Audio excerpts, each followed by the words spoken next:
महाराष्ट्र विधानसभा चुनाव में नामांकन की आखिरी तारीख जा चुकी है और अब प्रचार पर सभी पार्टियों का फोकस शुरू हो चुका है। कहां-कहां किसे रैली करनी है ये प्लान किया जा रहा है। ऐसे में बीजेपी की खास रणनीति देखने को मिली है। सूत्रों के अनुसार महाराष्ट्र विधानसभा चुनाव में बीजेपी के बड़े नेताओं की 50 से ज्यादा जनसभाएं होनी है। प्रधानमंत्री नरेंद्र मोदी, केंद्रीय गृह मंत्री अमित शाह और यूपी के मुख्यमंत्री योगी आदित्यनाथ समेत महाराष्ट्र के बड़े नेता जनसभाएं करेंगे और इस बार बीजेपी की खास रणनीति देखने को मिलेगी। मीडिया रिपोर्ट्स के अनुसार पीएम मोदी पश्चिम महाराष्ट्र, विदर्भ, मुंबई कोंकण, उत्तरी महाराष्ट्र और मराठवाड़ा में कुल 8 जनसभाएं करेंगे।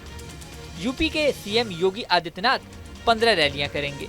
बीजेपी से जुड़े सूत्रों ने दावा किया है कि यूपी के मुख्यमंत्री योगी आदित्यनाथ अलग-अलग जिलों में 15 रैलियां और जनसभाएं करेंगे। हरियाणा की तरह ही महाराष्ट्र में भी सीएम योगी बीजेपी और एनडीए उम्मीदवारों के लिए वोट मांगते नजर आएंगे। योगी के अलावा बीजेपी शासित राज्यों के अन्य मुख्यमंत्री भी चुनाव प्रचार करने महाराष्ट्र पहुंचेंगे।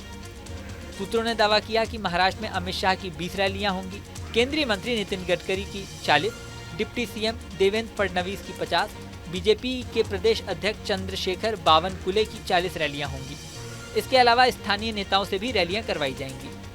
बता दें कि हरियाणा चुनाव में भी पीएम मोदी और अमित शाह ने बहुत ज्यादा रैलियां नहीं की थी। वहां के स्थानीय नेताओं की ही ज्यादा रैलियां करवाई गई थी। इसी तर्ज पर महाराष्ट्र में भी अब बीजेपी ने रणनीति बनाई है।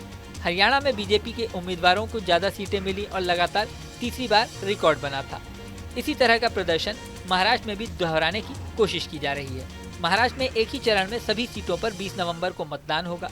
चुनाव के परिणाम 23 नवंबर को घोषित किए जाएंगे। राज्य में नामांकन खत्म होने के बाद अब नामांकन पत्रों की जांच की जा रही है। वहीं महाराष्ट्र में आरएसएस पहले से ही एक्टिव हो गई है। मीडिया रिपोर्ट्स में दावा किया गया है कि पूरे राज्य में आरएसएस एक्टिव है।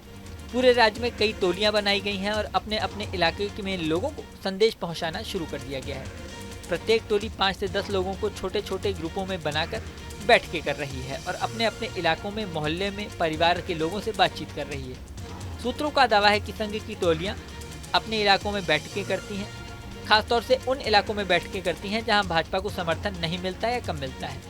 वहां पर राष्ट्रीय हित, हिंदुत्व, सुशासन, विकास, लोक कल्याण और समाज से जुड़े विभिन्न मुद्दों पर चर्चा की जाती है और लोगों से राय ली जाती है। बता दें कि आरएसएस की महत्वपूर्ण भूमिका अक्सर बीजेपी के चुनाव कार्यक्रमों में होती है, ऐसा दावा किया जाता है। अब चुनाव में बीजेपी की ये रणनीति कितना काम आती है ये तो समय बताएगा। यहाँ आपको ये भी बता दें कि लोकसभा चुनाव में महाराष्ट्र में बीजेपी का प्रदर्शन बहुत खास नहीं रहा था। महाराष्ट्र में 48 लोकसभा सीटें हैं, जिसमें महाविकास अघाड़ी ने 3 और महायुति ने 18 सीटें जीती थीं। इसमें भी बीजेपी की 10 ही सीटें थीं। बीजेपी कोशिश कर रही है कि विधानसभा चुनाव में अपने प्रदर्शन को सुधारा जाए और एक बार फिर से राज्य में सरकार बनाई जाए। अब बीजेपी की ये रणनीति कितनी काम आती है ये तो समय बताएगा। इस वीडियो में फिलहाल इतना ही, लेकिन जाने से पहले सबसे जरूरी बात, हमारे चैनल न्यूज नेशन को आपने अगर सब्सक्राइब नहीं किया तो सब्सक्राइब कर लें। इसी के साथ स्क्रीन पर दिख रहा बेल आइकन प्रेस कर दें, जिससे हमारे नए वीडियोस की नोटिफिकेशन आपको मिलती रहे। मिलते हैं नेक्स्ट वीडियो में, बने रहें न्यूज नेशन के साथ। न्यूज नेशन अब व्हाट्सएप पर खबरों के ताजा अपडेट के लिए न्यूज नेशन के इस क्यूआर कोड को स्कैन करें।